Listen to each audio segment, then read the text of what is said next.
Bonsoir à tout le monde. Bonsoir à tout le monde. Nous allons étudier une sikha dans l'écoute sikha Chelek Lamed Chet. C'est la deuxième sikha de Korah. J'espère que tout le monde a le texte devant lui. Alors, le titre du premier paragraphe, Eloke Aruchot Lechol Basar, le Dieu des esprits de toute chair. Le Parashatenu Mesupar, שכאשר אמר השם למשה ולאהרון, איבדלו מתוך העדה הזאת ואכלו אותם כרגע, lorsque Kadosh Baruch Hu a dit à Moshe Rabbeinu, écartez-vous de cette assemblée, car je vais les détruire en un instant. Donc, c'est-à-dire de Korah et toute sa bande. Moshe Rabbeinu a tout de suite pris la défense, en quelque sorte, de toute cette assemblée, en disant, quel Eloke Aruchot, Hachem, donc quel, c'est le nom de Dieu, Eloke Aruchot, le Dieu des esprits, Lechol Basar, pour toute chair. Aish Echad Yecheta, Ve'al Kol Ha'edatik. Un seul homme a fauté, et tu vas te mettre en colère contre toute cette assemblée. Voilà donc les paroles de Moshe Rabbeinu. Lorsque Kadosh Baruch Hu a voulu détruire toute l'assemblée de Korah, Moshe Rabbeinu a pris la défense donc, de toute cette assemblée en disant, mais il n'y a qu'un seul homme qui a fauté, et pourquoi tu vas détruire tout le monde? Le Rabbi va s'arrêter donc sur la première phrase de Moshe Rabbeinu. Si bas l'écart d'abord, il explique, l'écart chez l'ifneta anatam, Aish echad yecheta ve'al kol ha'edat tiksof. La raison pour laquelle Moshe a introduit cette svara, cette idée qu'un seul homme a fauté, tu vas te mettre en colère sur toute l'assemblée, Moshe Rabbeinu a dit quelque chose avant. Quel Eloke Aruchot Lechol Basar. Hachem, quel c'est le nom de Dieu, comme on l'a dit, Eloke Aruchot, le Dieu des esprits, Lechol Basar, de toute chair. Pourquoi a-t-il dit cette phrase? Vous ne pouvez pas dire directement Aish echad yecheta ve'al kol ha'edat tiksof. Un seul homme a fauté. Pourquoi tu te mets en colère contre tout le monde? Pourquoi il a fait une petite préface, donc, en disant cela? Mousberet al yedei Rashi. Cette phrase est expliquée par Rashi. À Mefaresh et Amilim, il explique les mots Kel Eloke Aruchot. Qu'est-ce que Moshe Rabbeinu voulait dire par là? Yodea machashavot. Eloke Aruchot, le Dieu des esprits, c'est-à-dire tu connais les pensées. Kevan shelefanecha geluyot kol hamachashavot. Car devant toi, toutes les pensées sont connues. Veyodea ata mi a choté. Donc tu sais, par conséquent, tu sais exactement qui a fauté. Aish echad, un seul homme. Ou a choté, ve'ata al kol ha'edat tiksof. Et donc la suite. Et pourquoi tu vas te mettre en colère sur tout le monde? La réponse de Kadosh Baruch Hu à Moshe Rabbeinu, Amar Kadosh Baruch Hu, Yafe Amarta. Tu as bien parlé. Ani Yodea, je sais, ou Modia, et je fais savoir, mi chata ou mi lo chata, qui a fauté et qui n'a pas fauté. Donc il y a toute une discussion entre Moshe Rabbeinu et Kadosh Baruch Hu. Moshe Rabbeinu dit à Hachem, puisque toi tu connais les esprits, Hachem, tu connais les pensées des gens, c'est ce qu'il veut dire en disant quel est le cas Aruchot Lechol Basar. Tu connais les pensées des gens, donc tu sais. Donc, qui a fauté? Il y a une seule personne qui a fauté. Et Dieu lui dit, tu as bien parlé, je sais et je ferai savoir qui a fauté. Donc, pour l'instant, tout a l'air très clair. Le rabbi va s'arrêter sur deux mots que Moshe a dit devant Kadosh Baruch Hu. En mouvan. Il y a quelque chose qui ne va pas ici. Le shema echechit kan adgasha shakadosh baruch hu eloke aruchot lechol basar. Pourquoi Moshe Rabbeinu il rajoute lechol basar, de toute chair? A priori, eloke aruchot était suffisant. Eloke aruchot, quel eloke aruchot? Le Dieu qui connaît les esprits. Pourquoi lechol basar? Qu'est-ce qu'il veut dire avec ça, Moshe Rabbeinu? Lechol, de toute chair. והרי לצורך הטענה שאיש אחד יחטא ועל כל העדה תכסוף, די היה במילים כאלה אלוקי הרוחות. Si c'est pour dire que Hachem connaît les esprits, il était suffisant de dire quel Eloke Aruchot, le Dieu des esprits. Pourquoi il rajoute les chol bassar? On n'a pas besoin, a priori, de dire les lot stef et les chol bassar. Pourquoi rajouter cette phrase, ces mots-là, ces deux mots? C'est sur ça que le rabbi va parler. Ve'oden mouvan. Donc, c'est la première question. Si c'est simplement pour dire que Dieu connaît les esprits, il fallait simplement dire quel est le cœur ruchot. Pourquoi tu rajoutes les chol bassar? Première question. Ve'oden mouvan. Il y a quelque chose d'autre qui n'est pas compréhensible. C'est quoi? Mais Talmud Yerushalmi. Donc le rabbi nous ramène un Talmud Yerushalmi. Nehemar, il est dit là-bas, chez Echad Hashomea Kilelat Hashem, Chaz v'Shalom Israël, ve'Echad Hashomea Mipi Akum, Chayav Likroa. C'est rapporté dans le Rambam, c'est halakha. Si on entend Chaz v'Shalom quelqu'un qui bénit Hashem, je dis béni pour ne pas dire le contraire, n'est-ce pas? Que ce soit venu d'un juif ou d'un non-juif, il faut, chas v'shalom, déchirer son vêtement. N'est-ce pas?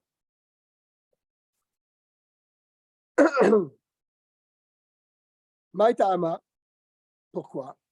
Pourquoi tu pourrais demander pourquoi c'est un non-juif qui bénit le nom de Dieu? On ne peut pas dire le contraire. Pourquoi on déchirait le vêtement? Est-ce qu'il sait ce qu'il dit? Il connaît Kadosh Baruch Hu. Peut-être qu'il s'adresse à autre chose que Kadosh Baruch Hu. Maïta'ama, la Gemara Yerushalmi demande quelle est la raison. Elle répond, Ani Hashem Eloké Kol Bassar. Car je suis Dieu qui est le Dieu de Kol Bassar, de toute chair. Klomar, qu'est-ce que ça veut dire Kol Bassar? Kol El Gam Lo Yehudi. Ça veut dire même des non-juifs. Je suis le Dieu même des non-juifs. Donc c'est pour cela que si un non-juif il bénit le nom de Dieu, eh bien il faut déchirer ses vêtements. Donc le mot Kol Bassar, a priori ici, il s'adresse, il fait référence aux non-juifs. N'est-ce pas? C'est la question de l'Agmara et la réponse de l'Agmara. Kol Bassar, Kol El Gam Lo Yehudi. Ça englobe plutôt aussi les non-juifs. Veimkar, Yesh Kushi Beinyanenu. Donc on peut s'interroger ici. Quel est le rapport entre le fait que Akadosh Baruch Hu connaît les pensées de l'homme, Gam Shel Lo Yehudim, même les pensées des non-juifs, les chol bassar, qui est donc en allusion avec ces deux mots, les chol bassar, les ben ataan ashali shechad yecheta, entre l'argument de Moshe Rabbeinu qui dit à Kadosh Baruch Hu un seul homme a fauté. C'est-à-dire que ici on ne comprend pas les chol bassar. Pourquoi? Parce que les chol bassar, ça fait allusion même aux non-juifs. Alors qu'est-ce que Moshe Rabbeinu ici il fait allusion même aux non-juifs alors qu'il est en train de parler et de dire à Kadosh Baruch Hu, tu connais toutes les pensées. Et a priori devant lui il n'y a que des juifs, n'est-ce pas? Parce que Korah, c'était un juif et tous les gens qui étaient avec lui étaient des juifs. Donc, pourquoi Moshe, par ce mot-là, et on voit dans le Talmud Yerushalmi, ce mot-là fait référence aussi aux non-juifs. Pourquoi Moshe a-t-il besoin de dire ça?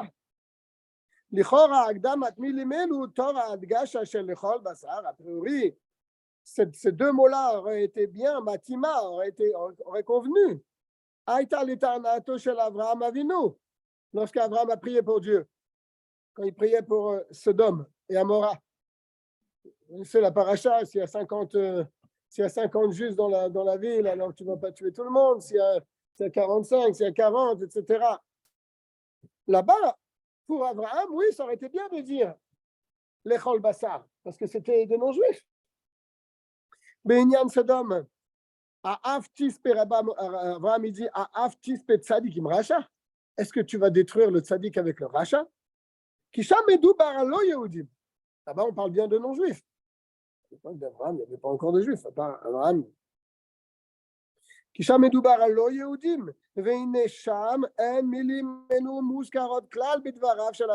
contre, dans les paroles d'Abraham, on ne voit pas du tout qui mentionne les chol bassar. Il termine sa prière en disant seulement, est-ce que celui qui juge toute la terre, il ne va pas faire le jugement? Bien. La Gemara, là où elle dit, oui. Echad Hashomea Kilelat Hashem Hashem Israël, Echad Hashomea Mipi Akum. Ça veut dire que c'est la première phrase. On parle de la première phrase, non? Quelle première phrase? On parle d'un juif.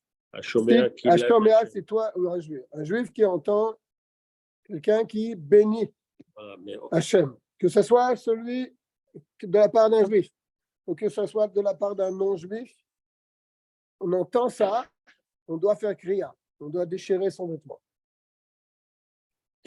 D'où on sait ça, même de la part d'un non-juif, que ce soit un juif, d'accord, c'est terrible.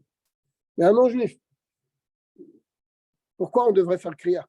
Alors la Gemara explique, elle amène cette référence.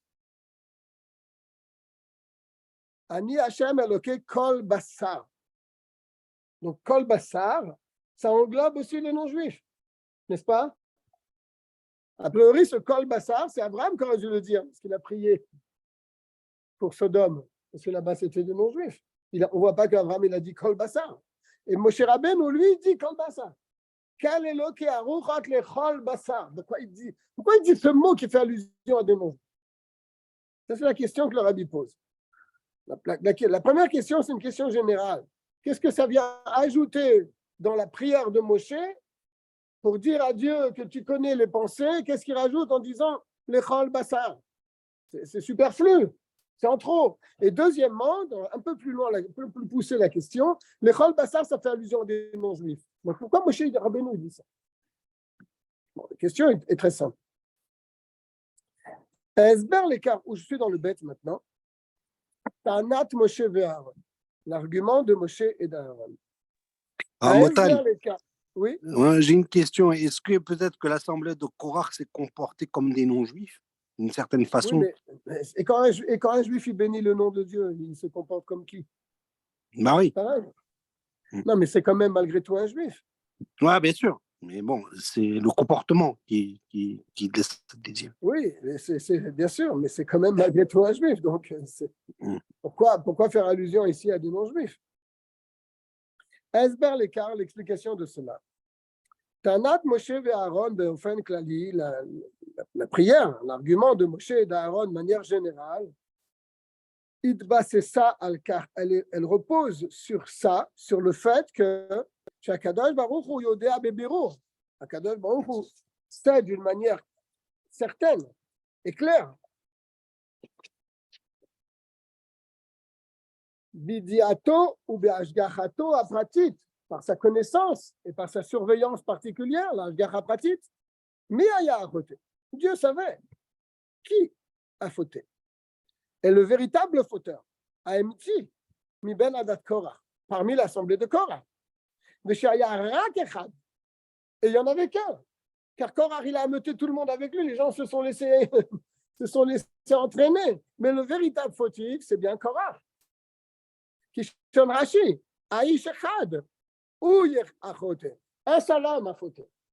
Les autres ne sont pas vraiment fautifs. C'était l'argument de Moshe Rabbeinu. Puisque toi, Kadosh Baruch Hu, tu sais d'une manière évidente qu'il y a un seul fauteur, pourquoi punir tout le monde? Tout ça a été déjà expliqué longuement dans un autre Likutei Sichot. Odot HaMashal, au sujet du Mashal, chez Rashi Levikan, que Rashi amène dans la paracha. Il amène un exemple. Qu'est-ce qu'il dit? Meler Basar Vadam, chez Sacha Alav Miksat Medina, un roi pour lequel le roi de chair et de sang qui a chez Sacha, c'est pas vraiment fauté Sacha. Sacha, ça veut dire ils se sont mal conduits. Alav Miksat Medina, un peu de son pays. Et le roi ne sait pas qui a fauté. Il y a eu une petite révolution dans son pays. D'accord? C'est pour ça que quand le roi, plus qu'il ne sait pas véritablement qui est le fautif, il punit tout le monde. C'est ce que Moshe dit, c'est rapporté dans le Rashi, ça. Avalata, mais toi, Kadosh Baruch Hu, veyodea ata mi a fauté. Toi, tu sais parfaitement qui a fauté. Umikam mouvan she adat korach lo chatu. On comprend bien que l'assemblée de Korach n'ont pas fauté. Mais Kavana, Limod, Bakadosh Baruch Hu, leur intention, ce n'était pas de se révolter contre Akadosh Baruch Hu. Et là, nit patu venim shechu le kaf aliede Korach. Ils ont été séduits et ils ont été entraînés par les belles paroles de Korach. Toujours dans chaque génération, des gens qui ont le Korach à Dibour. Ils sont capables de de ramasser et d'entraîner la masse du peuple derrière eux. לכן הם נכללים בסיווג של חוטא. Donc ils n'ont pas à être entraînés dans la punition de celui qui faute véritablement. Là, chez Asuzot, באופן שסחה עליו, on voit bien dans le mot du Machal que Rashi amène, il ne dit pas chez Chata qui a fauté, il dit chez Sacha. Sacha, ça veut dire ils se sont salis. Mixat Medina, Beder Shel Sichon. Sichon, ça veut dire une salissure.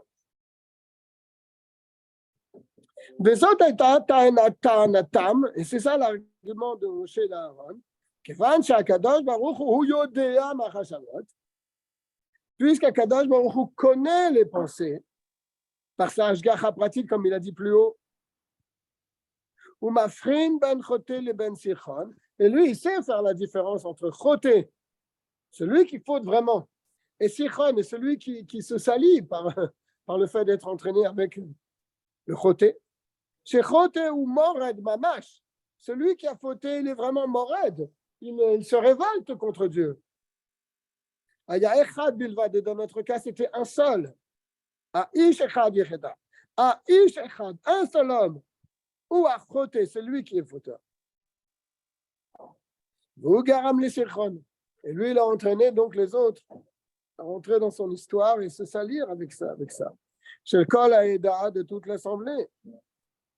Bien sûr, on ne peut pas dire qu'ils sont innocents parce qu'ils se sont laissés entraîner, eux aussi, mais ils ne sont pas vraiment fauteurs comme celui qui a entraîné les autres. Donc il faut que Hachem il fasse un chilouk, une différence entre la punition de celui qui vraiment est en tête et tous les autres qui se sont laissés entraîner. Oui, mais Ben Sichon, donc, ou Ben Chote, et de punir seulement celui qui est fauteur. Mais là, ça a failli faire une révolution dans l'histoire. Moshe, il Pardon? aurait pu mourir. Ça a failli faire une révolution dans l'histoire. Moshe, il aurait pu mourir à cause de ça. Oui, c'était vraiment, il a ameuté beaucoup de monde, c'est vrai. Ben ouais, donc, ils sont fautifs quand même. Donc, lui, vraiment, c'était le meneur. Donc, on comprend que sa peine n'est pas la même que ceux qui se sont laissés entraîner derrière lui. On ne peut pas comparer les deux quand même. D'accord. N'est-ce pas? D'accord. Il met une parenthèse. Avec ça, on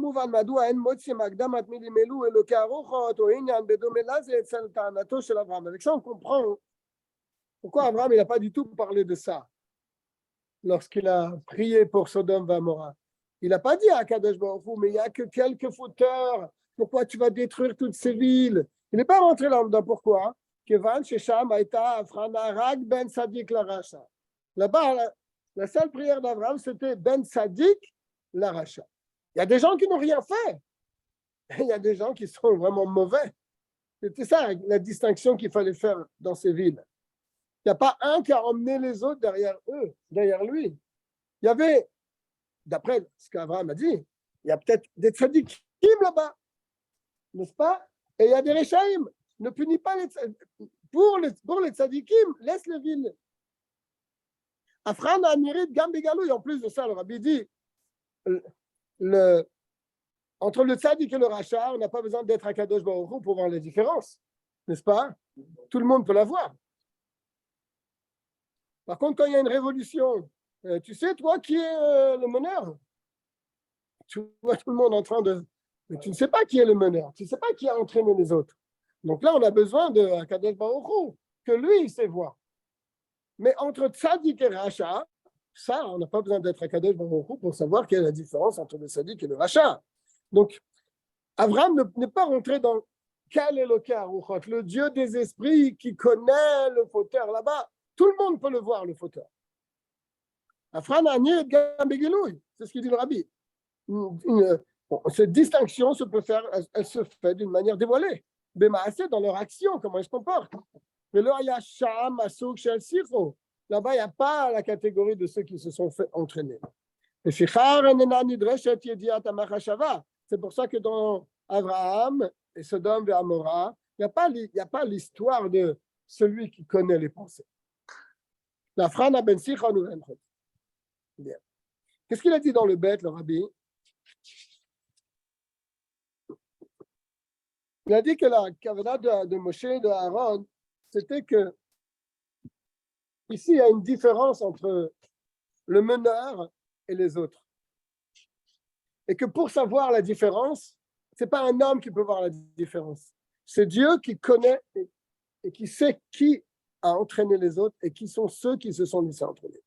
Donc, la peine entre ces deux catégories de personnes ne peut pas être la même. Il y a un meneur et il y a des gens qui viennent, des moutons qui se laissent entraîner. On ne peut pas punir les deux de la même manière. N'est-ce pas?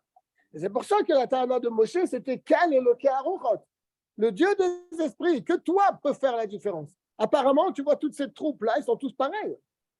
Mais pourtant, ils ne sont pas pareils. Mais qui peut le voir? Dans leur action, ils sont identiques. Mais qui peut savoir qu'en vérité, il n'y en a qu'un seul qui est fautif? C'est Akadosh Baruch Hu. Par contre, en même temps, entre parenthèses, le Rabbi, il a dit pour Abraham, mais ce n'est pas du tout la même chose. Là-bas, la différence entre Ben Sadik et les Rachats. Ben Sadik, les Rachats, tu vois dans le Maasé, comment celui-là se comporte, et tu sais toi-même qui est le Sadik, qui est le Rachat. Tu n'as pas besoin d'avoir l'esprit de Dieu pour savoir la différence entre un Sadik et un Rachat. Bien. On n'a toujours pas répondu à notre première question. Hein. Les Chol Bassa. N'est-ce pas bien que le Rabbi a dit ici au début du bête, il a dit Esber l'écart. L'explication de cela. Mais bon, c'est peut-être le commencement de l'explication. Il faut poser une autre question. Bishon Rashi, dans le langage de Rashi, Amitvat ekam, amitbate kan bebitui, yodea machashavot, veyodea atami achote. Il dit deux choses dans le langage de Rashi. Yodea machashavot, toi Kadosh Baruch Hu, yodea machashavot, tu connais les pensées.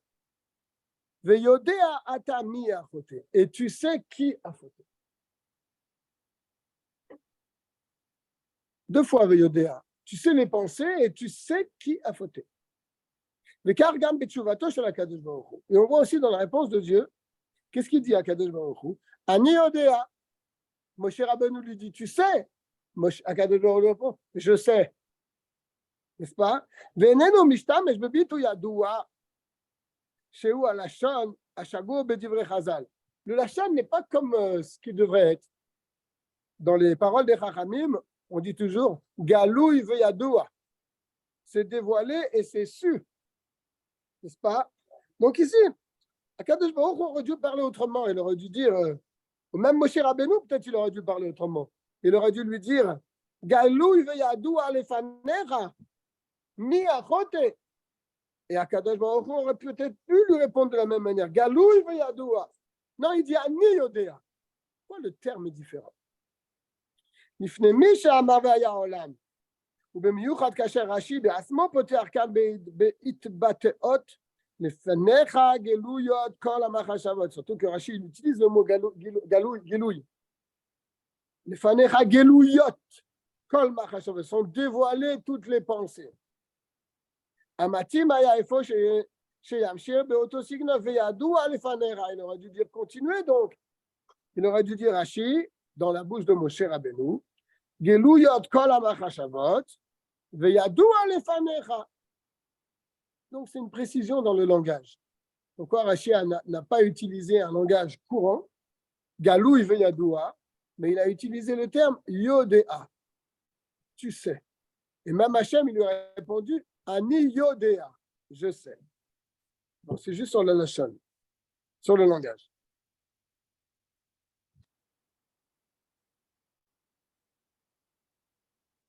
Ben, la note 14, il amène un autre Pirouche Rashi dans Parashat Pinchas, où là-bas, Rashi, il ramène le même langage de Moshe Rabbeinu, Eloke Aruchot, et là-bas, qu'est-ce qu'il dit Rashi?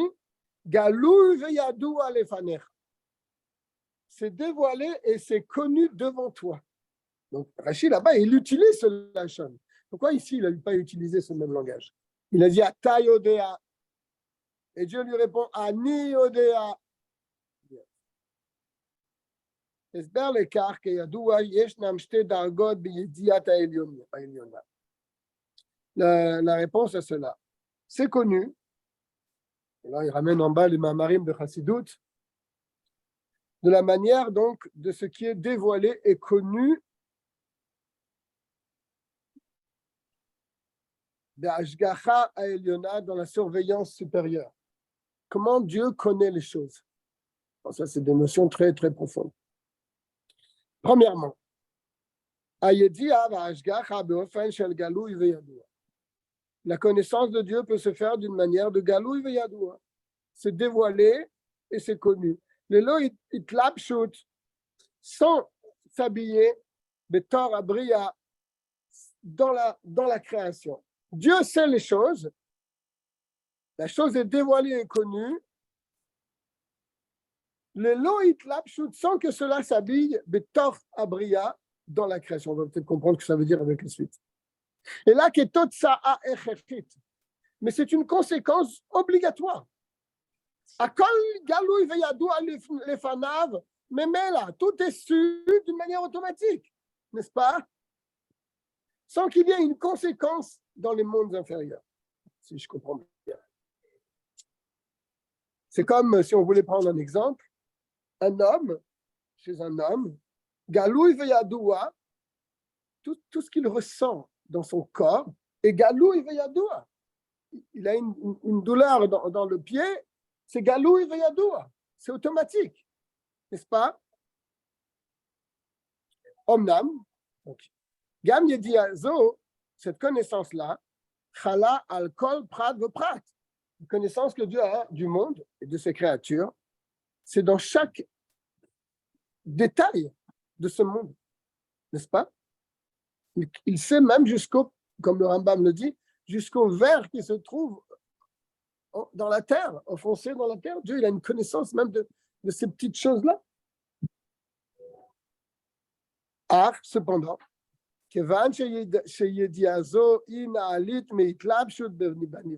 puisque cette connaissance-là, elle est d'une manière, si on peut dire, makif, elle entoure le monde, elle ne s'habille pas dans le monde, elle est séparée de.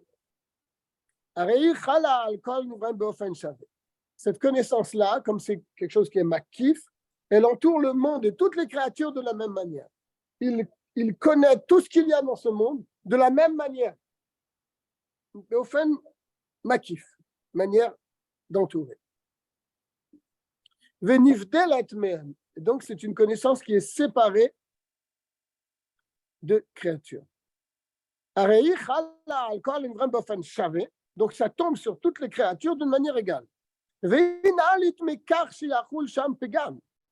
elle est à un niveau tel, est-ce que cette connaissance-là, va amener un pegam, un défaut, dans Shakadosh Baruch Hu? Non. C'est bon.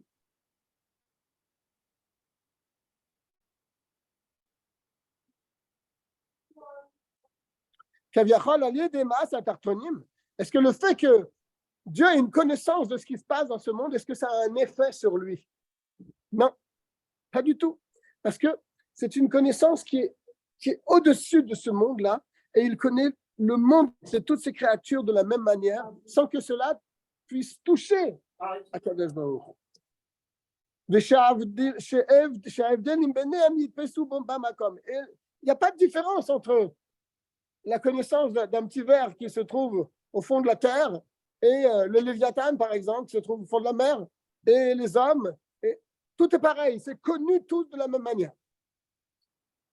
N'est-ce pas? Il n'y a pas une différence dans la connaissance de Dieu. On ne peut pas dire que Dieu il connaît plus ce qui se passe chez les hommes que ce qui se passe chez les animaux ou ce qui se passe chez les poissons. La connaissance de Dieu, elle englobe tout ce monde de la même manière, mais c'est d'un niveau de makif. Ça, c'est le premier niveau. Arrête. Il y a une deuxième connaissance, le bête, nous sommes dans le bête. Il y a maintenant une connaissance et une ashgacha, donc, providence, qui est d'une autre manière, qui est une manière de yodéa. C'est quoi? Ou osek kivyachol beyediazo. Il s'occupe de cette connaissance-là. N'est-ce pas? Si on peut donner un machal, un roi dans son pays, il est au courant de tout ce qui se passe. Mais cette connaissance ne touche pas l'action du roi. Mais des fois, le roi, il s'intéresse particulièrement à quelque chose qui s'est passé. Alors là, la connaissance du roi dans ce inyan qui s'est passé va agir. Elle va agir, cette connaissance, sur tel sujet qui s'est passé dans son royaume. C'est une connaissance, mais ce n'est pas la même connaissance que la première connaissance, le Yedia, Klalit, général. C'est peut-être ça qu'il veut dire. À Yedia, cette connaissance Ashgacha, cette providence, Be'ofen, qui est d'une manière chez l'Yodéa, je sais, ou Osek, c'est-à-dire, il s'occupe, si on peut dire, Be'yediazo, il s'intéresse à cette connaissance. Bederarit Lapshut, donc il va descendre et s'habiller dans ce sujet-là. Et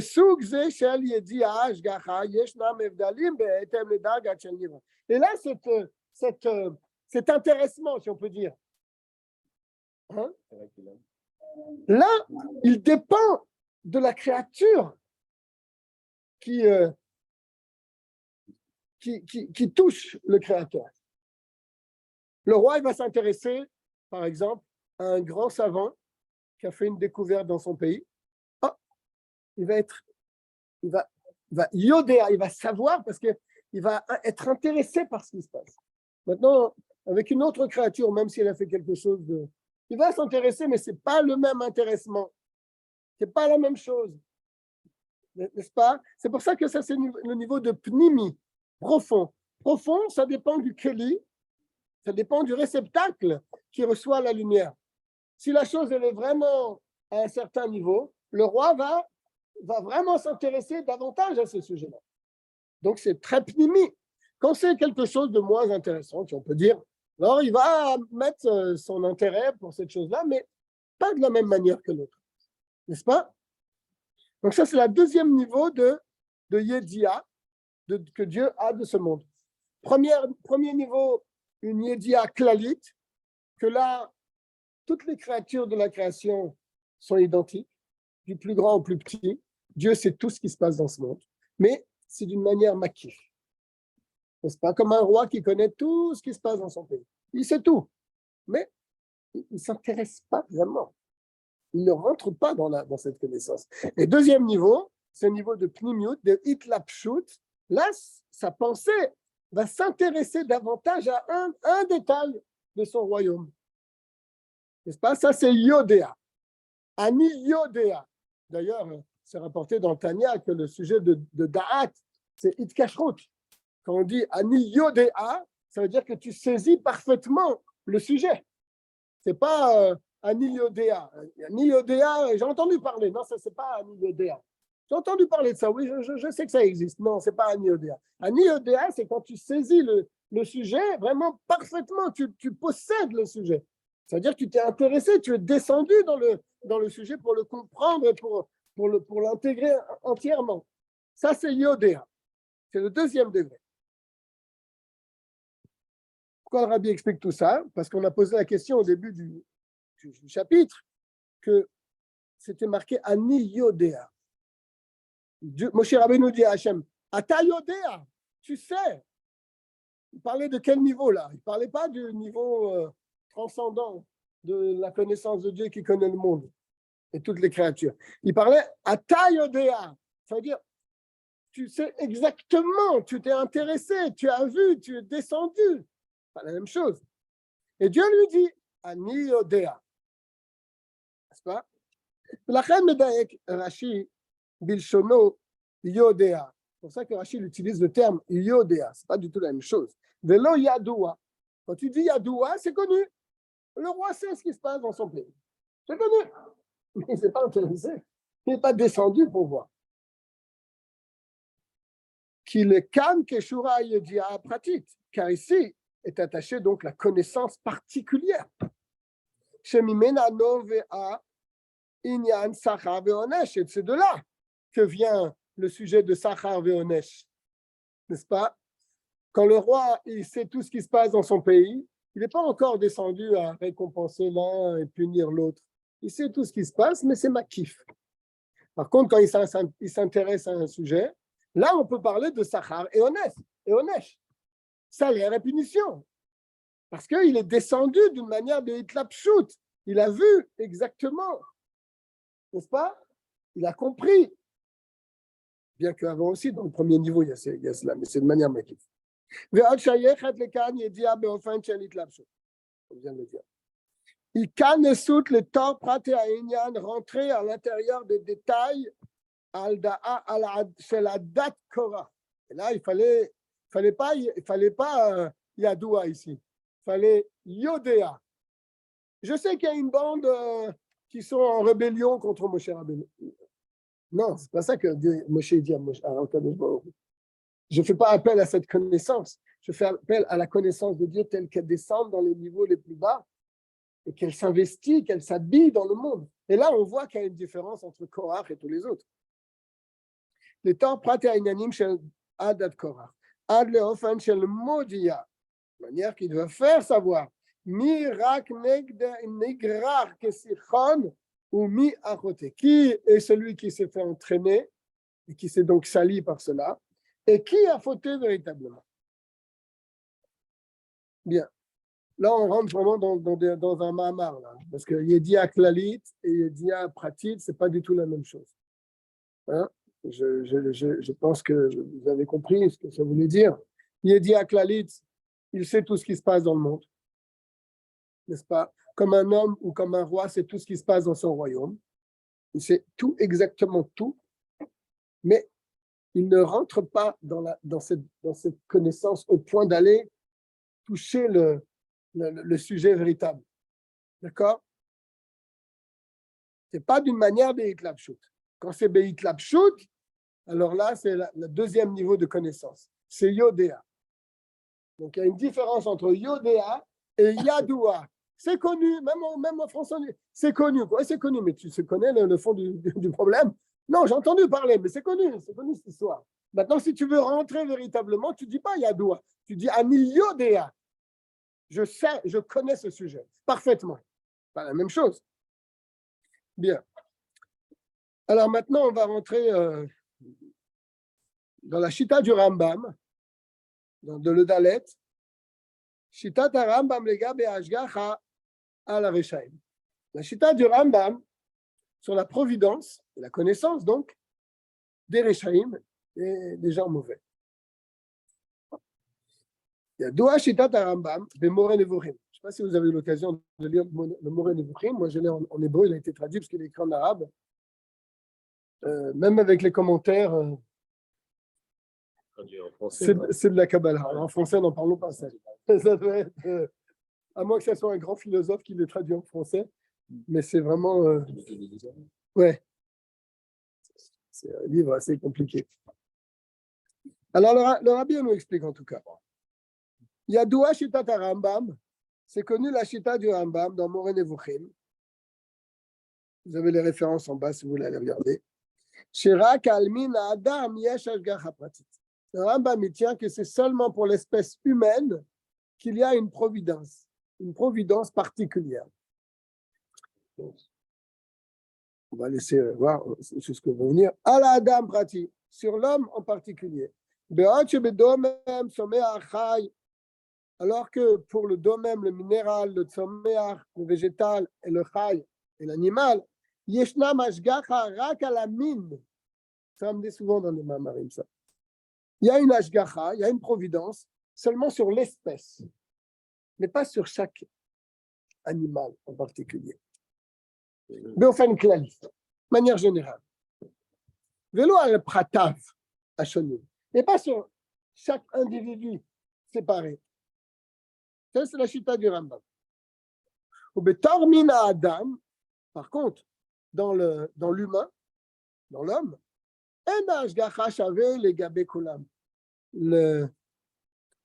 sa providence, sa connaissance de Dieu envers ses créatures, envers l'homme, elle n'est pas identique, les gabé kulam, pour tous. Et la ichala al bene Adam, les filles de Vekut, chez Kulam Be'elokut.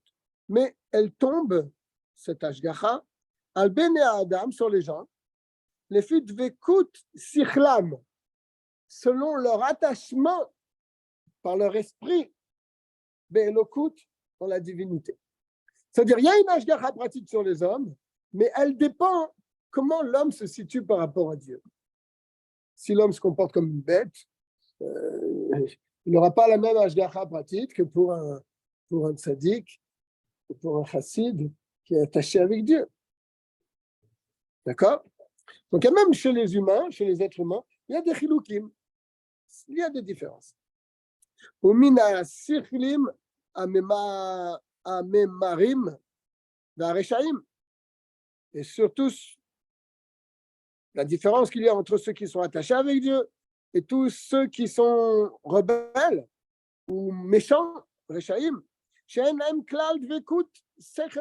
n'ont aucun attachement avec Dieu. N'est-ce pas? Ils n'ont aucun rapport avec Akadosh Baruch Hu. Oui, il y a une ashgacha pratique pour eux, particulière, mais ce n'est pas la même ashgacha pratique pour ces gens-là que pour un tzaddik. Masir Akadosh Baruch Hu est ashgacha pratique. Alors là, Dieu, pour ces gens-là, messire, il retire. Il retire sa ashgacha pratique, sa providence divine. Il rentre dans le règne des animaux, alors à ce moment-là. D'ashgacha alehem, il le dit clairement le rabbi. On sait que j'étais un petit peu raciste en disant ça, mais le rabbi le dit lui-même. C'est-à-dire que la ashgacha sur ces gens-là, c'est comme la ashgacha, comme la providence qui est sur le domem, le tsoméar, ou le chai, le minéral, le végétal ou l'animal. Et d'ailleurs, on le dit dans le Télim, Nimshal kabe'emot nidmu. Ils ressemblent à des animaux, ils se comportent comme des animaux. Ashgacha klalit, donc ils sont dans la catégorie d'une ashgacha klalit, une surveillance, une providence générale et pas particulière.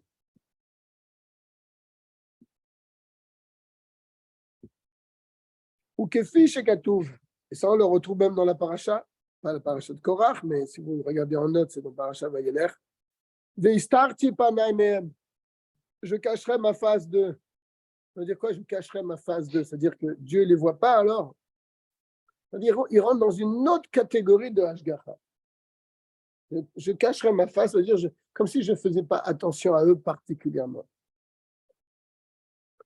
Ou Metsaou, et automatiquement, comme je ne ferai pas attention à eux, alors ils rencontreront, phase des shalom, de malheurs, de nombreux malheurs et des souffrances. Al-Kien Eloke Bekirbi. Metsaoun Yara Otaele, ils diront, ils feront teshuva, parce que Dieu n'est pas avec moi, c'est pour ça qu'il m'est arrivé tant de malheurs.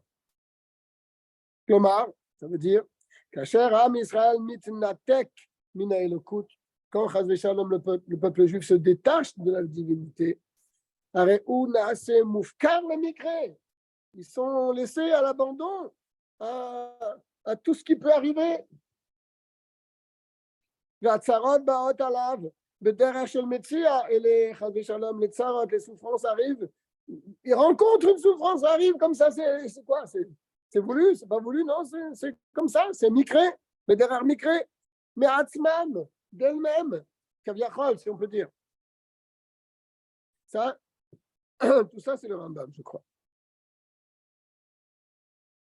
אם ההשגחה על הרשעים דומה להשגחה על דומם צומח חי, si la providence divine qui touche les gens mauvais, elle ressemble à la hashgacha, à la providence qui concerne le domaine, le tzoméar et le chai, le minéral, végétal et l'animal, hashgacha klali bilva, donc c'est une hashgacha klali générale. Aremouv, on comprend chez Afilou, Kacher em nashim milemal, on comprend que même quand ils sont punis du ciel, le beofen chez le moufkar le mikre. C'est pas d'une manière que c'est par hasard. La kasha galouy she'ones ba be'ashgacha milemala. Il est évident que la punition, elle provient par une hashgacha supérieure.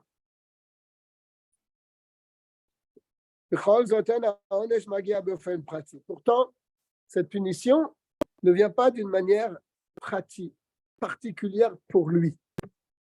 il y a un mine, il y a quelque chose de mal pour l'ensemble de cette catégorie, et il se trouve que c'est lui qui va prendre ce malheur. Et la Beofen Klali, c'est ce qu'il dit ici. C'est d'une manière Klali, générale. Ça n'a pas été décrété qu'un tel il va avoir telle chose. Parce qu'il n'y a plus d'Ashgacha pratique particulière pour lui. Maintenant, il rentre dans la catégorie de l'Ashgacha pratique qui concerne le mine, c'est-à-dire l'espèce. Ah, ça lui arrive toutes sortes de malheurs. Oui, c'est une espèce qui est en proie à beaucoup de malheurs. Il s'est trouvé qu'il était là à ce moment-là, c'est lui qui l'a pris. Mais ce n'est pas comme c'était pour lui. Mais de même, les Mashikatou, Shekat Avsham, et ça ressemble à ce qui a été écrit là-bas. Le Rambam,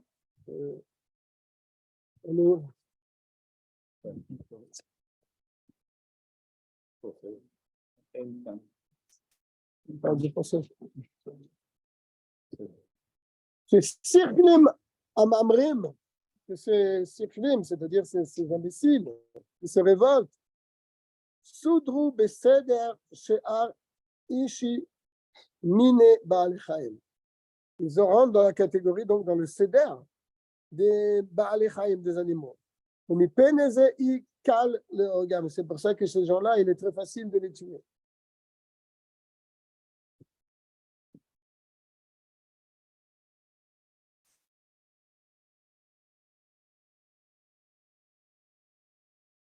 Et Fichitazo, si on va dans cette chita du Rambam, on ne comprend plus maintenant la ta'ana de Moshe Rabbeinu, qui dit Eloke Aruchot, le Dieu des esprits. Un seul homme a fauté, tu vas t'emporter sur tout le monde. Oui, si on va d'après la chita du Rambam, ils sont tous dans le même, n'est-ce pas? Ce sont des rebelles. Donc, ils n'ont plus une ashgacha particulière pour chacun. Et la ashgacha klalit, ils rentrent dans cette catégorie comme les Baalei Chaim, où la ashgacha, la providence, elle touche l'ensemble, mais pas en particulier. Et donc, Moshe Rabbeinu, qu'est-ce qu'il est en train de dire là? Il est en train de dire, fais une différence. Mais non, il n'y a plus de différence si tu vas dans la chita du Rambam. Ils sont tous rebelles. Donc maintenant, il n'y a plus une ashgacha particulière pour chacun d'eux. Alors qu'est-ce que Moshe Rabbeinu demande? C'est une distinction entre eux. Non, il n'y a plus. C'est ce que le Rabbi demande. D'après cette chita, on ne comprend pas l'argument de Moshe Rabbeinu. Et la ashgacha klali, parce que tous ces gens-là qui se sont révoltés, eh bien, ils sont maintenant dans la catégorie d'une ashgacha générale. Qui a le domaine Somer Vachai, tel qu'elle est pour le domaine de Somer Vachai.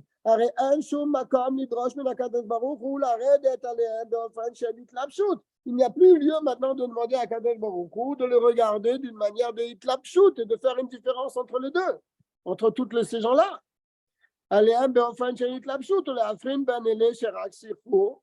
Les ben achoté mamash, on ne peut plus faire de différence entre ceux qui se sont salis seulement parce qu'ils se sont laissés entraîner et celui qui a fauté. Ils font partie d'un même ensemble. Donc, ils se sont détachés d'Akadosh Baruch Hu. Donc, il n'y a plus une ashgacha pratique pour chacun d'eux. Ils rentrent dans une ashgacha klalit. Et pourquoi Moshe Rabbeinu nous dit à Akadosh Baruch Hu de faire une différence? Ah non, ça ne va pas. Et la matim aonesh el vekula motokeraga. Et donc, eux, pour ces gens-là, eh bien, tous ensemble, ils doivent disparaître. Mais savez, est-ce que c'est clair? Ici, dans le Dalet, d'abord dans le Gimel, on a fait une différence. On a expliqué qu'il y a deux Ashgachot. Il y a une Ashgacha klalit, générale, que Dieu a du monde, de toutes les créatures. Et il y a une autre Ashgacha particulière, où Dieu, si on peut dire, s'intéresse davantage à la chose. D'accord? Et bien sûr, dans cet intéressement, il y a différence entre les créatures. Une fois qu'il a dit ça, il a amené la chita du Rambam. Que le Rambam dit que l'ashgacha pratique, elle est que sur les hommes. Sinon, pour tout le reste, il y a une ashgacha pratique générale pour l'espèce. Mais ça, quand le Rambam dit pour les hommes, quand ce sont des gens qui se comportent bien. Mais si ce sont des gens qui se comportent mal, hop, ils passent dans la catégorie des Baalei Chaim. Donc, il n'y a plus une Ashgacha pratique sur chacun en particulier. C'est une Ashgacha klalit. Alors, si c'est comme ça, d'après le Rambam, on ne comprend pas l'argument de Moshe Rabbeinu qui demande à Dieu, à Tayodea. Donc, ça veut dire que toi, tu es capable de t'investir et de voir, de voir qui est Chayav et qui ne l'est pas. Mais non, c'est fini maintenant. Tous ces gens-là, ils sont passés dans la catégorie de Ashgacha klalit, providence générale, et donc, il faut tous les exterminer de la même manière. Bien. Donc, on a une grosse question là sur le Rambam ou bien sur le Rambam. Arla mitato shel davar.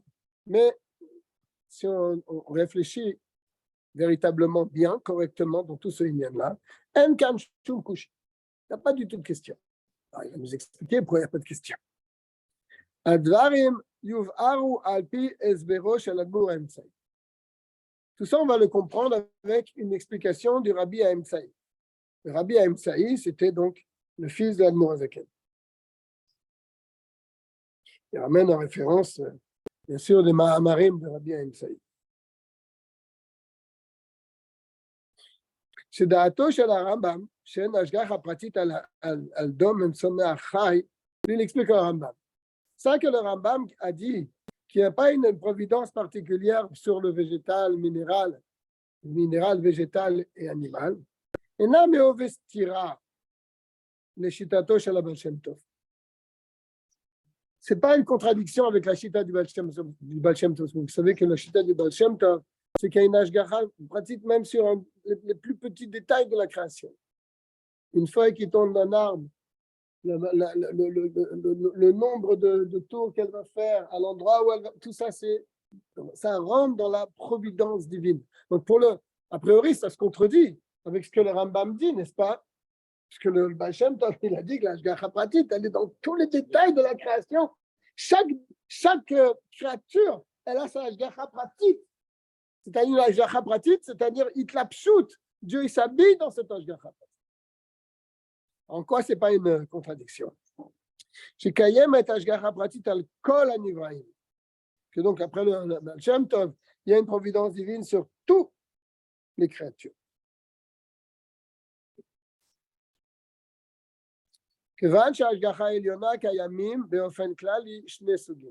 Car dans l'ashgacha Eliona de Dieu existe de manière générale deux catégories.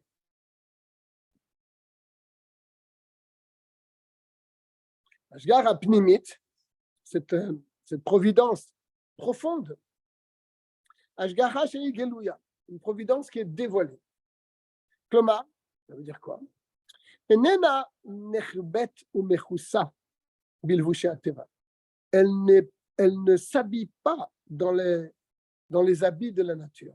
On voit la ashgacha pratique. Legabe ashgacha zo omer harambam shir be'etem lidvikut sechel ha'adam belohut.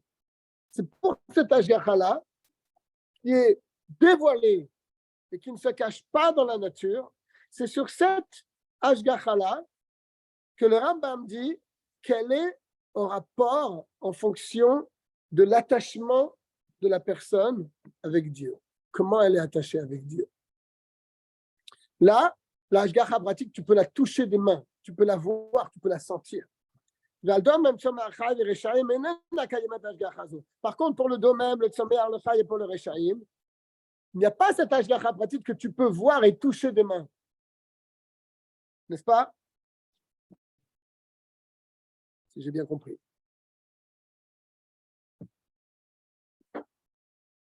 Bet, ashgacha chitzonit. Il y a un deuxième niveau d'ashgacha chitzonit, extérieur. Ashgacha milubeshet belevushe ateva. Là, c'est quand la providence divine s'habille dans les limites de la nature. Ashgacha zo kayemet legabe kol hanivraim. Ça, cette ashgacha-là, elle touche toutes les créatures. Toutes les créatures.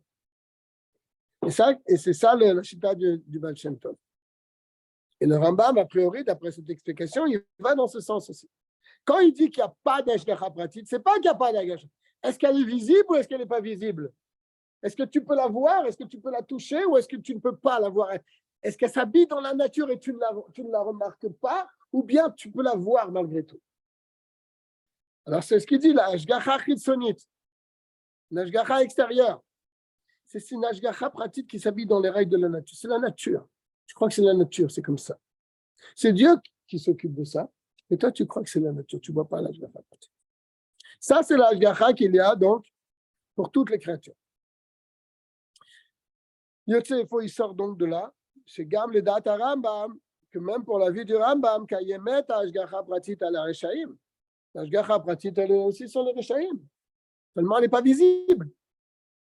Et là, chez eux, il y a Tzlam Ashgacha Chitzonit, mais c'est dans la deuxième catégorie. Ashgacha Chitzonit. On ne voit pas qu'ils sont surveillés et qui sont protégés par Akadosh Baruch Hu. On dirait qu'ils sont livrés à eux-mêmes. Ils sont dans une jungle. Pourquoi? Et là, chez eux, il y a Tzlam Ashgacha Chitzonit, mais Choussa Bilevush TV, qui s'habille dans les habits de la nature. Car donc on ne voit pas non plus comment chaque chose elle arrive de la part de Dieu. Et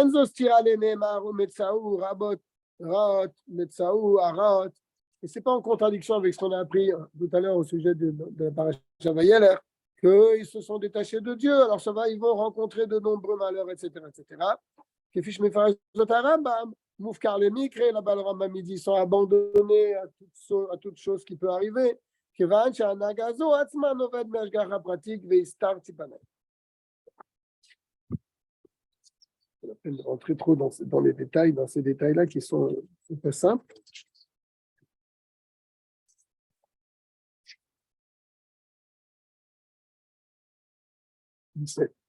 C'est là.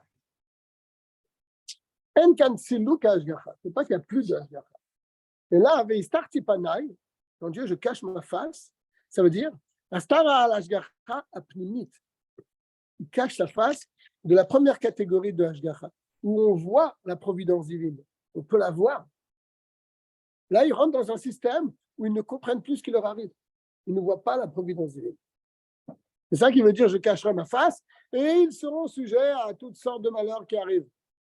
Ça veut dire qu'ils ne comprendront pas pourquoi ça leur arrive.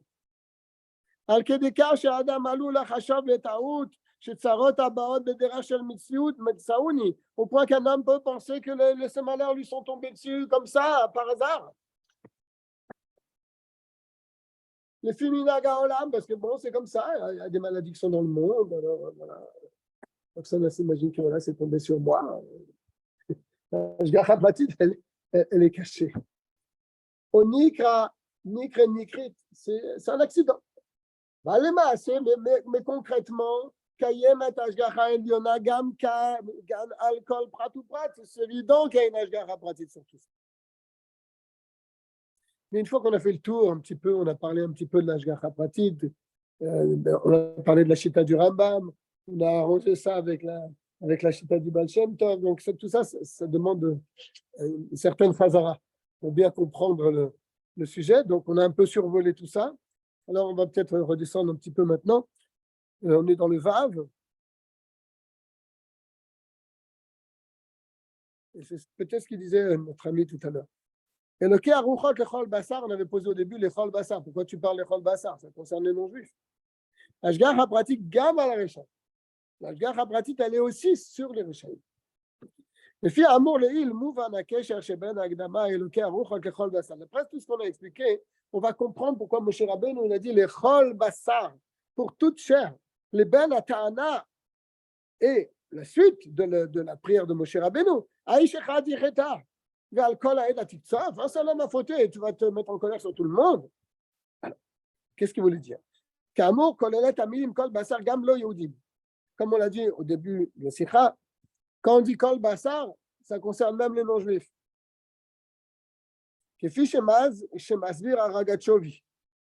Comme le Rav de Ragatchov sur la paracha,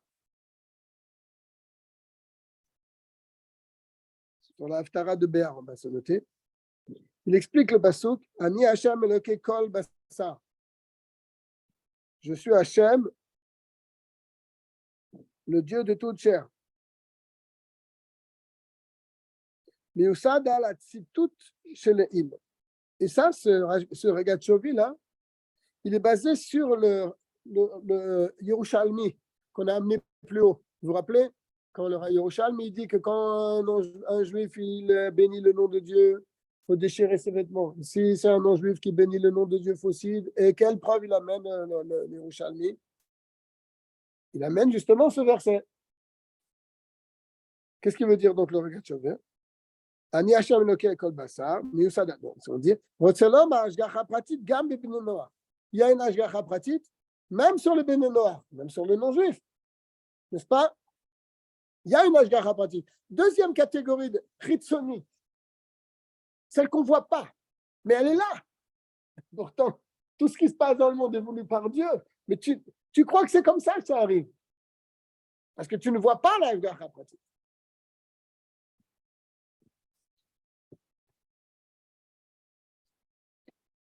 On l'a bien vu avec tout ce que, lorsqu'il y a eu le jour où ils se sont rendus compte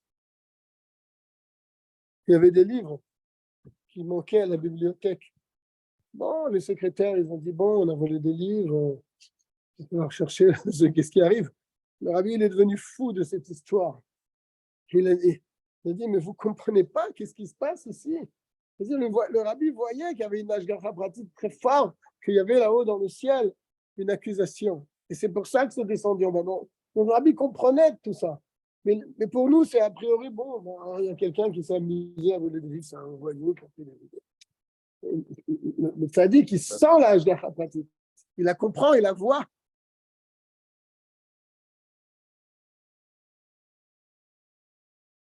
Je reprends le... Oui. Et ça, c'est le fondement de l'argument et de la prière de Moshe et de Aaron. Shakadosh Baruch Hu tsarir le'ashgiach beofen prati, que Dieu il doit regarder d'une manière particulière, ou les afrin et de distinguer ben elou chez Sachalav, ceux qui sont dans la catégorie de Sichon, c'est-à-dire Sali, ou ben achote, celui qui est dans la catégorie de Choté, de fauteur. L'amrot shekulam kelulim besuk shel sichlim vereshaim. Bien que tous ces gens-là, ils font partie donc de ces insensés et de ces mauvais. Sha'akadosh Baruch Hu yodea machashavot. Malgré tout, Akadosh Baruch Hu connaît machashavot. Gam shel bnei Noach. Et c'est pour ça qu'il dit, même chez les bnei Noach, qui ne sont pas des tzadikim, hein, n'est-ce pas? Pourtant, il y a une ashgacha pratique pour eux. Alors, là, on a affaire à des juifs. C'est vrai qu'ils sont dans une mauvaise posture parce qu'ils se sont rebellés contre Moshe Rabbeinu. Ils sont donc... mais ils ne sont pas moins que des non-juifs, n'est-ce pas? Donc, cette ashgacha pratique qui existe chez les non-juifs, il faut que tu l'aies également sur eux. C'est ça l'argument de Moshe. Ça rejoint un peu ce qu'il a dit notre ami tout à l'heure, qu'ils sont considérés comme des goïs. C'est ce qu'il a voulu dire. On est au début de la sikha. Mais maintenant, on voit que c'est l'argument de Moshe. De même qu'il existe une ashgacha pratique, une providence particulière, même chez les non-juifs, alors chez eux aussi, bien qu'ils ont fauté, et que on peut les mettre donc dans cette catégorie de gens où la ashgacha pratique n'est plus visible, mais elle est là, elle existe, de même qu'elle existe chez les non-juifs. Donc, regarde leurs actions.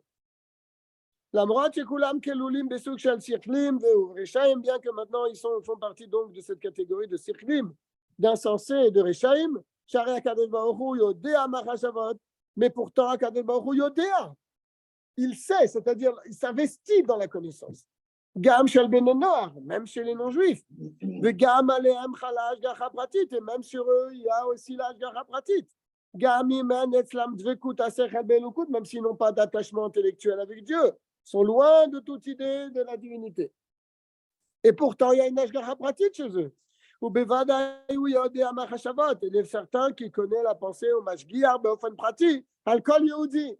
Et donc, il fait attention et il connaît aussi chaque juif individuellement. Ve'afilu ka'elu shebegilu yitnateku rachman atzlan elokut, même de ceux qui se sont détachés a priori de la divinité. Donc là, on a répondu à l'Echol Bassa. D'accord? C'est-à-dire que Moshe Rabbeinu, il demande à Dieu, de même qu'il y a une Ashgacha pratique, l'Echol Bassa, pour les Eno Yehudi, pour eux aussi, même s'ils se sont détachés de la vie, il y a également une Ashgacha pratique envers eux. Donc, Yodea, Machashavot.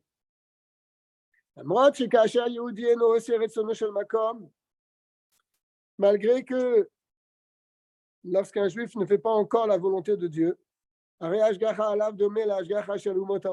la surveillance particulière chez ce juif-là, elle ressemble à la providence divine qu'il y a pour les non-juifs.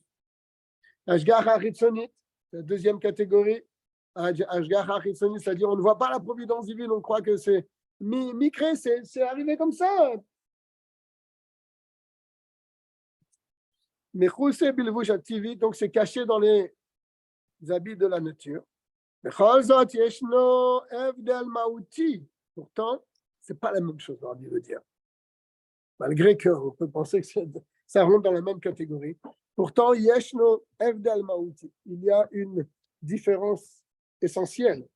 Ben der itlapshut shel hashgacha ala Yehudim, mais ben leavdil shel hashgacha alumot la'olam. Il y a malgré tout une différence. Donc, dans cette catégorie de hashgacha chitzonit, il y a plusieurs niveaux. D'accord? Ce n'est pas un seul niveau. Il y a plusieurs degrés. Et l'ashgacha pratique pour ces juifs qui ont fauté, on ne peut pas les mettre dans la même ashgacha pratique des non-juifs. N'est-ce pas? C'est ce que le rabbi veut dire ici. La vitalité qui provient dans les peuples du monde, donc, arrive d'un niveau méprina tritzonit, niveau extérieur. Extérieur, c'est-à-dire bâtard quatre feuilles, par l'arrière. Shem Elohim, par le Shem Elohim, Gematria Ateva, n'est-ce pas? Par les astres et par les forces que les astres nous amènent dans le monde. C'est pour ça qu'ils sont sous l'emprise de Darkei Ateva, n'est-ce pas? Et donc la Ashgacha pour eux, il provient du Shem Elohim, de la divinité qui pénètre le monde.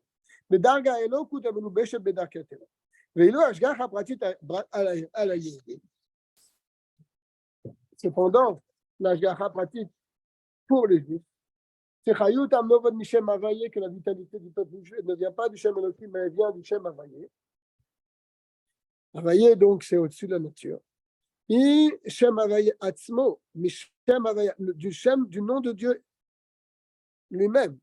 Les eaux Ashgacha Pnimit Vegeluya. Donc, c'est une Ashgacha qui est plus profonde et dévoilée.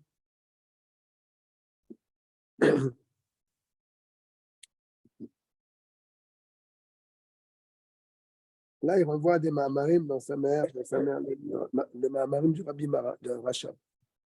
Et quand l'Ashgacha pratique al Yehudi she'enam osim resono shel makom musteret belvushi hateva, et quand l'Ashgacha pratique qui tombe chez un juif qui se comporte pas correctement, donc ça passe dans les habits de la nature. Rien kavana beka shechaz v'shalom Ashgacha medra shemusteret me'em she'arei bikol masav shehudi nimseim tamid am kerovo legabe shem havaye. Ça ne veut pas dire que le juif il rentre maintenant dans la catégorie de Elohim. Il va tirer sa vitalité du Shem Elohim comme les non-juifs. C'est un juif malgré tout. Donc lui, malgré tout, sa vitalité lui vient du Shem Havayé. Il ne change pas, le Shem ne devient pas un gars. N'est-ce pas? Comme c'est marqué, Ben car ou Ben car Banayem. Qu'il fasse la volonté de Dieu ou qu'il ne fasse pas la volonté de Dieu, ce sont mes enfants. Et là, Shem Havayé Atzmo. Alors là, c'est quoi la différence? C'est le Shem Havayé qui s'habille dans le Shem Elohim. Ce n'est pas du Shem Elohim lui-même, c'est le Shem Havayé qui vient dans le Shem Elohim. Avec ça, on comprend aussi l'expression « je cacherai ma face ». On comprend avec ça. Ma face est Shem Havayé, il va la cacher dans le Shem Elohim. Mais Il y a toujours le Shem Havaye. Zohirak Esther Shel Panaï. C'est juste un voilement de Panaï de ma face. Esther à la Hashgacha Pratit.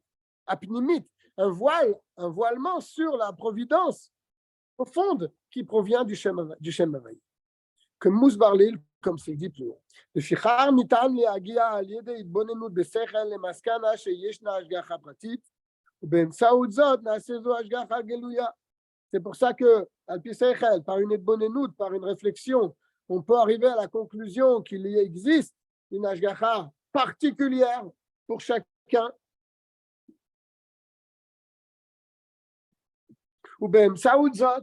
Et par cet intermédiaire, par cela, naasit zo hashgacha geluya. Eh bien, on prend conscience de la chose. Et cette hashgacha devient dévoilée. Al-Kol Prat ou Prat, c'est le Kol Yehudi pour chaque juif en particulier. Gam Kasherem Enam Osim Retson, même quand ils ne font pas la volonté de Dieu. D'accord? Si je comprends bien, ça veut dire que pour un non-juif, même par sa réflexion, il ne peut pas comprendre la Hashgacha pratique. Si j'ai bien compris.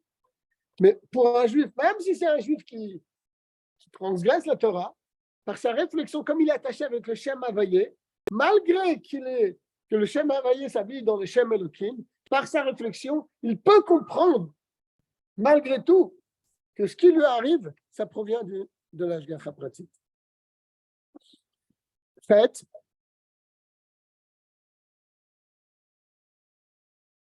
Davka ha'ashpa'ata shel ha'teshuva anovot me'astara hi achazaka yoter. Précisément, l'influence du retour de la teshuva qui provient d'un voilement, c'est d'Afka cette teshuva-là qui provient après un voile qui peut monter à un niveau supérieur. Mais car Mousberet gam atachlit shel ha'anagad misug shel v'istarti panai. Avec ce qu'on a dit, on peut comprendre maintenant le but, la raison pour laquelle Dieu dit v'istarti panai, je cacherai ma face. S'il se comporte mal, je cacherai mon visage. Pourquoi c'est une conséquence? Pourquoi Dieu a fait comme ça les choses? Au contraire, il aurait dû faire le contraire.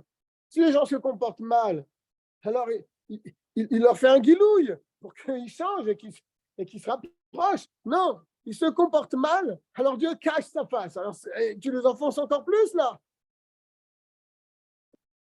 Pourquoi? Chez BM Tsaouta, que c'est par cela, par le fait que Dieu cache sa face, ניתן לחשוב בטעות שהצרות באות באופן של מצאוני. Et d'ailleurs, là c'est encore dans la question, si c'est comme ça, alors on peut penser par cela, par le fait que Dieu se cache, on peut penser que tous les malheurs qui arrivent sur la personne, eh bien c'est comme ça, c'est par hasard. Mais Atzman, velo me'atakadosh baruch hu ou que il n'est pas de Dieu, donc la personne, elle descend de degré en degré. On pourrait s'interroger. Matarata shel hanaga hi leorach yehudim letshuvah. Quel est le but? C'est d'amener le juif à la tchouva, n'est-ce pas? Dieu ne veut pas la mort des Réchaïm, il veut la teshuva des gens. Mais qu'est-ce qu'il y a la matzav shel v'istarti leorach, c'est ce qu'on a demandé. Comment le istarti, je vais cacher ma face, il peut, leorach yehudi la teshuva. Comment il peut réveiller un juif à la teshuva? Au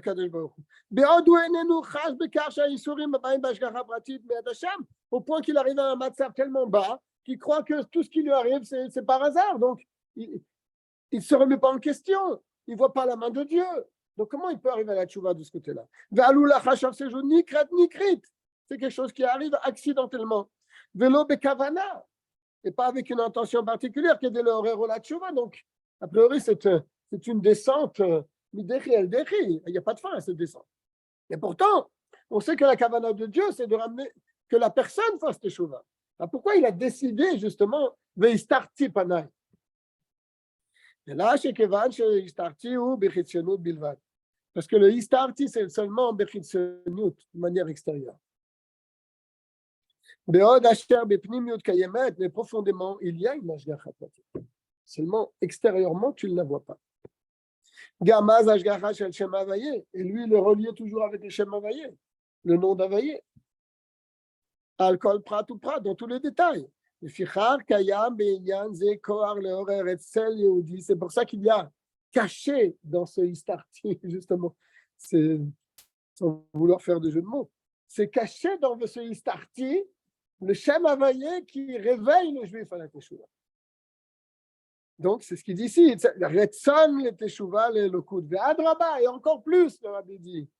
כיוון שההשגחה של שם הוויה אינה קיימת בשייכות לכוחות גילויים של עם ישראל, puisque la השגחה, la providence divine qui touche le peuple juif, qui provient du Shem Havaye, אינה קיימת בשייכות לכוחות הגילויים. Ça n'a aucun rapport avec les forces particulières d'un homme, sinon il y aurait une השגחה pratique plus pour celui-là que celui-là, alors que c'est fort.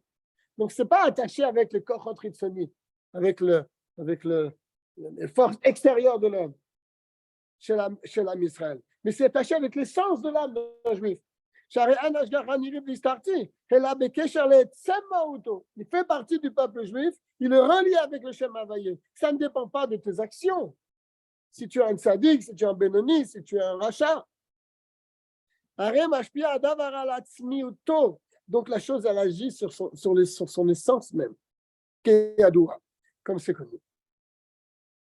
Toutes les notes, c'est de Mamari dans cette sikha. C'est précisément la teshuva qui vient par l'éloignement le plus grand. Mais Nia et etzem nefesh mamash, qui remue l'essence de l'âme.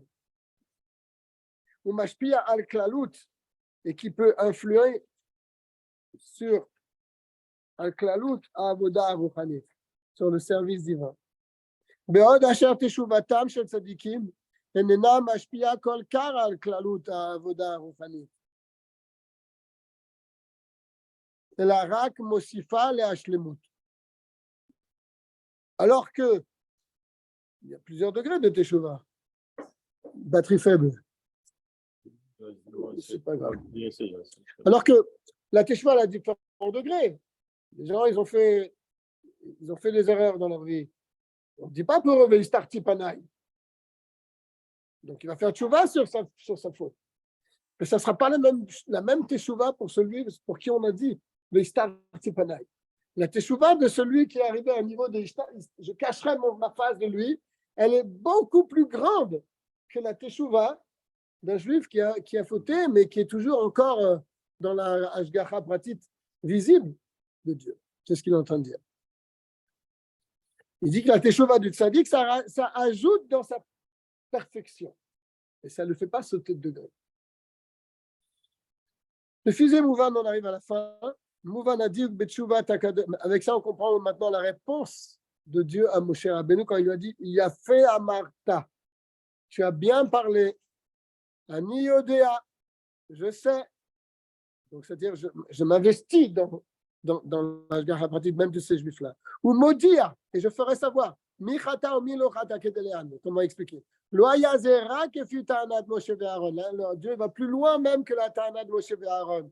Shakadosh Baruch Hu Yodea Machashavot, que Moshe l'a dit. Tu connais les actions de l'homme. Hashgacha pratique. Al-Kol Ben Israël. Kol al Yehudim Misugam Shel Hadat Kor. Même ceux qui sont dans la catégorie de Korach. Sheika Yemet Gamet Sel Kol Basar. Car elle existe pour toute chair, même chez les non-juifs, et celle où Mota Olam. Et la Ani Yodea ou Modia. Là, la réponse de Dieu est plus forte encore de ce que. Ou Modia, je ferai savoir, Michata ou Milochata. Qui a fauté, qui n'a pas. Hashgacha pratit zo, c'est Gishel Gilouy. Là, Dieu, il répond à Moshe Rabbeinu, je vais faire en sorte que cette Hashgacha pratit, qui touche même ces Rechaïm, elle va être, c'est elle, Gilouy, dévoilée. Kulam Yerou Be'ene Basar, tout le monde verra. Tout le monde pourra sentir et voir que même chez des gens aussi bas que la Hashgacha pratique, elle est dévoilée même pour ces gens-là. Matzil et Elou. Donc elle va sauver ceux-là. Asher lo chatu, gam im haya etzlam inyan shel sichro, même s'il y avait chez eux donc le fait d'être sali par cette faute.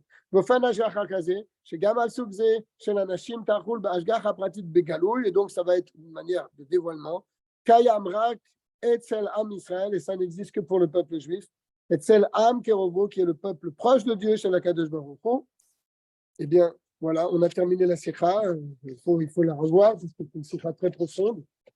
On a survolé un petit peu la sikha, on a compris quelques quelques détails. J'espère que tout le monde pourra la refaire. Et, si on la refait avec les notes, alors là, on est un vrai gars. Bien comme ça, Colle tout va tout le monde. Je ne sais pas là, comment. on- Quitter là? Il n'y a rien Coupé. enregistré, non. Alors, quittez. Shabbat shalom, Rav. Salut, mon ami. C'est là où Ici, quitter. Merci attends, beaucoup. d'abord. Shabbat shalom. Shabbat shalom.